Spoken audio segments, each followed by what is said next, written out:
क'क्राझारनि बनरगावआव खुंजानो थांगासिनो गुथि बड'लेण्ड उसु चेम्पियनशिप 2026।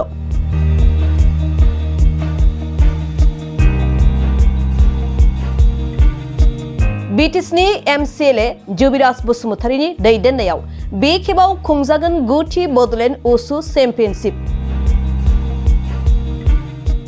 बेनिनो दिनै रिसेप्शन कमिटिनि मावखुलिखौ बेखेवनानै होबाय बिटिसिनि एमसिएलए जुबिराज बसुमतारीया।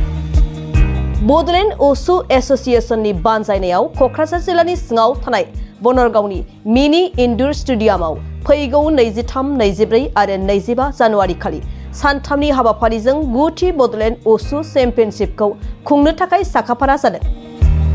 बड'लेण्ड उसु एस'सिएशननि आफादगिरि थामहिनबा बिटिसिनि एमसिएलए जुबिराज बसुमतारीया दिनै रिसेप्शन कमिटिखौ बेखेवना होनायजों लोगोसे बे चेम्पियनशिपखौ जाफुंसारै खुंफुंनो थाखाय दानानै होजानाय साब कमिटिनि बिबानगिरिफोरनो बिबान गथायनानै होनाय जायो।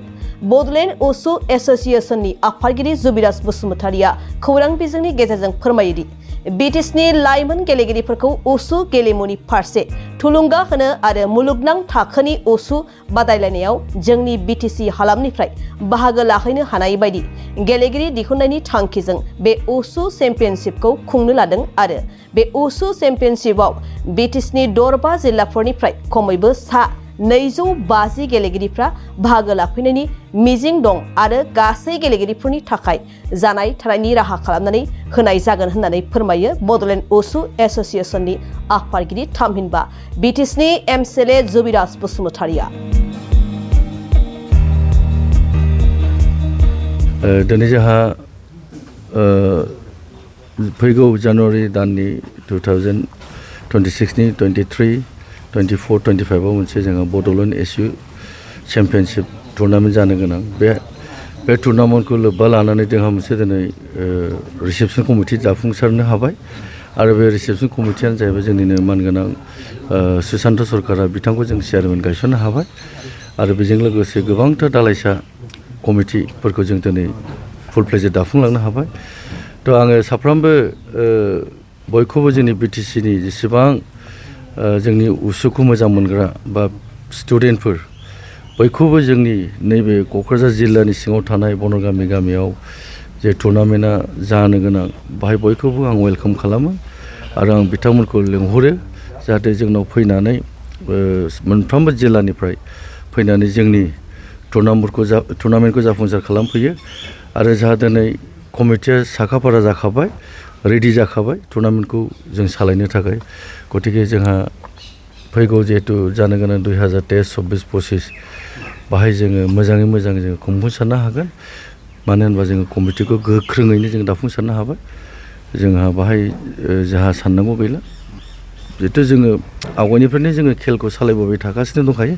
गतिके जेब्लायबो जोङो 2026 आव जोङो बे बड'लेण्ड एसु चेम्पियनशिपखौ जोङो बिटिसि जानानै जोङो जाफुंसार बा साक्सेसफुल खालामलांनो हागोन आंहा आसा दं आरो बेखौनो आं बयखौबो ओनसोलनि रायजो राजाखौ आं खावलायो जाहाथे बिथांमोना बे जोंनि सानथाम हाबाफारिखौ फैनानै जोंनि उसुखौ मोजाङै नायफैयो बा उत्साह होफैयो जाहाथे जों भबिष्यतआव जोंनि बिटिसि बासिनि जेसेबां स्टुडेन्टफोर दङ जोङो नेसनेल बा इन्टारनेसनेल प्लेयार खालामहरनो हायो।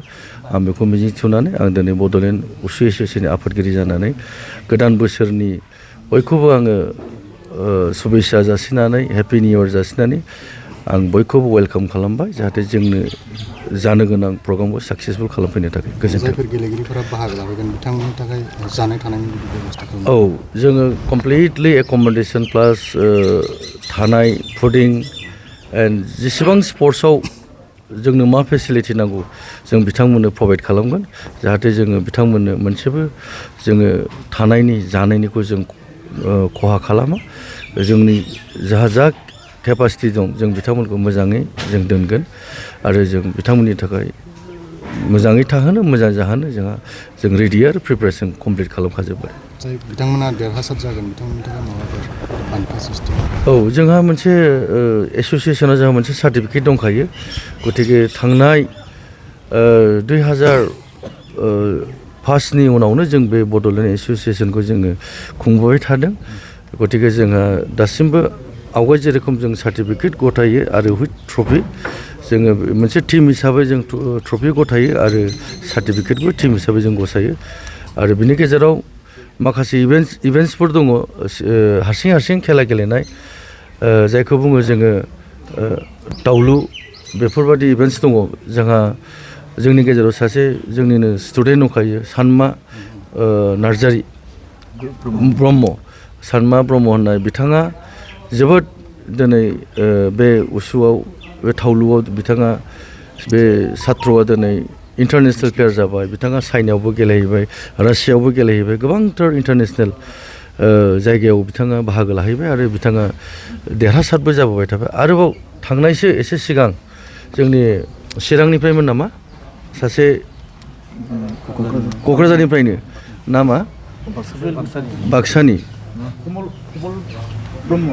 कमल ब्रह्म होननाय स्टुडेन्ट सासे बिथाङाबो इन्टारनेसनेलाव बाहागो लानानै चेम्पियनशिप मेडेलिस्ट जाबोदों बिथाङाबो मोनसे ब्रन्ज मेडेलिस्ट जानानै फैदों गतिके जोंनाव ओरैबायदि मोनसे जोंनि बिटिसिआव मोनसे ओरैबायदि स्टुडेन्टफोर दं एनार्जेटिक स्टुडेन्टफोर दं बिथांमोनखौ जोङो जोबोद उत्साह होनानै जाहाथे बिथांमोननि केरियारखौ भबिष्यतआव जों लाखिहैनो हायो आं उसुनि आफादगिरि जानानै अलवेज आं कामना खालामगोन जाहाथे जेसेबां गेलेगिरिफोर दं मोनबा जिल्लायाव जों बिथांमोनखौ नेसनेल बा इन्टारनेसनेल प्लेयार गेलेनानै गावनि भबिष्यतखौ दानानै लानो हायो आं उसुनि आफादगिरि जानानै आं बिथांमोनखौ खावलायबाय